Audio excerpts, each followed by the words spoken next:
আমরা জানি 51 নম্বর ওয়ার্ড এখানে বিশাল একটা উপরে ঠিকিরা আমরা জানি যে প্রত্যেকটা রাজ্যের রাজনীতি আর বিচার প্রভাব আছে যে প্রত্যেকটা জিনিসটা মূলের থেকে আসলে দিতে পরিবর্তনশীল পরিবর্তন ইমান আমাদের যে ভালোবাসা দেশকে ভালোবাসা এটা ইমানের একটা অংশ। এখানে বলতে হয় বাউফলবাসীরা এখানে আছে, বরিশালবাসীরা আছে, তারা যদি একটা হয়ে যায় এক হয়ে যায় ইনশাআল্লাহ আপনারা যদি সবাই যারা বাউফলের ভোটার তারা বাউফলের আমাদের মুফতি আব্দুল মালিক আনোয়ারি ভাইকে ভোট দেওয়ার হাত পাঠায়। আর যারা এখানে ভোটার তারা এখানে ইনশাআল্লাহ মাদানী সাহেবকে ইসলামের পক্ষে হাত পাখায় ভোট দিয়া আপনারা জলমুক্ত করে সংসদে কাটাবেন।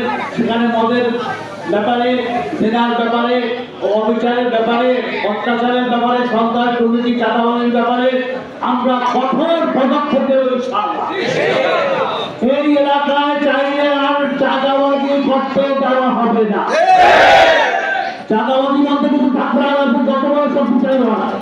এখন আমাকে এক ভাই বলে গেল যে হুজুর ওই যে মোনাফিকের দল তারা প্রচার চালাইতেছে যে হাত পাখা বসে আছে।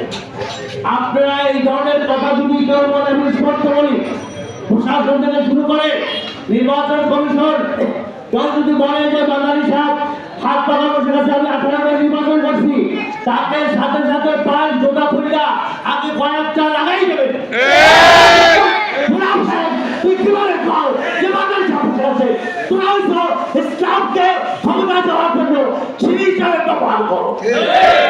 আমরা তা করি কেননা যখন বিদেশি সাংবাদিক আমেরিকার ইউরোপের জিজ্ঞাসা করে তাদেরকে যে আমরা কোন আইনে দেশ চালাই, তখন তারা কি বলছে প্রচলিত আইনে আমরা দেশ চালাবো। আপনাদের 84 বছর বয়স হয়ে গেছে, আপনারা বলেন সব লোকের শাসন চাই, আল্লাহর আইন চাই, আল্লাহর আইন গেলে বলি মানুষের দোকান শব্দ ওই মুনাফিকি আর চলবে না।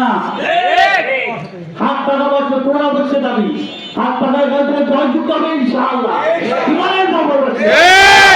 এখানে এলাকাবাসী যারা আছেন, কারণ আমরা হকের পক্ষে আছি, ইনসাফের পক্ষে আছি। আমি দিয়ে একটা উদাহরণ দিয়ে বললে শেষ করবো। আচ্ছা, আমাদের দেশে এই এখানে ধরেন এই যে বাউফলবাসী বা আমরা এখানে এলাকাবাসী যারা আছি 51 নম্বর ওয়ার্ডে, এখানে নামাজির সংখ্যা বেশি না বেনামাজির সংখ্যা বেশি? 90% নামাজ পড়ে না। আল্লাহর হাবিবের কাছে মসজিদ নববীতে এক সাহাবী জিজ্ঞেস করে তার কাছে, ইয়া রাসূলুল্লাহ, what the difference between Muslim and non-Muslim? mal farqu bainal muslim wal kufri ya Rasulullah? যে মুসলমান আর অমুসলমানের মধ্যে পার্থক্য কি? difference তখন